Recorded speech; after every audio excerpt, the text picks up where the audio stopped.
Last week, we learned about Dali Vermeer, a dialogue, an exhibition that explores the influence of 17th century Dutch master Johannes Vermeer on Spanish surrealist Salvador Dali. For the first time in history, Vermeer's Woman in Blue reading a letter appears side by side with Dali's reinterpretation of it. The image disappears. This exhibition offers a rare opportunity to observe how Dali infused his own unique artistic vision into the themes, techniques, and compositions he borrowed from Vermeer. The image disappears also imposes Spain and its artistic legacy upon the Dutch artist through a hidden rendering of Velázquez. Additionally, Dali swaps the wall map of the Netherlands with one of the Iberian Peninsula. Today we are going to explore this theme further by making a paper Christmas tree using maps from Spain and the Netherlands.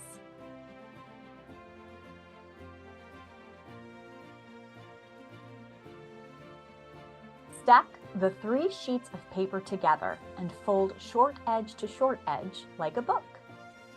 Open the pages and cut along the fold.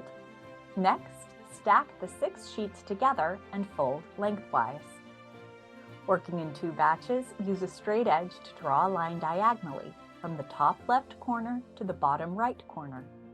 Continuing in batches, cut along the line. Make a mark a ½ inch from the bottom center of the folded edge. Use a straight edge to draw a line from the ½ inch point to the opposite bottom corner. Again, work in batches until all 6 have been cut.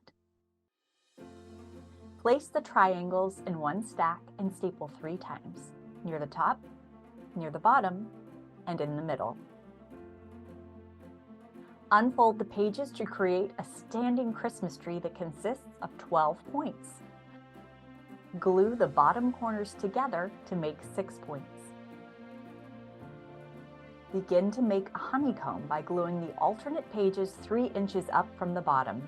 Finish the honeycomb by adding another dot of glue 3 inches from the top on the alternate pages, the same as the 6-pointed bottom. Happy holidays! Please stop by the Meadows Museum to see Dali Vermeer, a dialogue, before it closes to the public on January 15th. We'll see you next time right here on A Sense of Spain.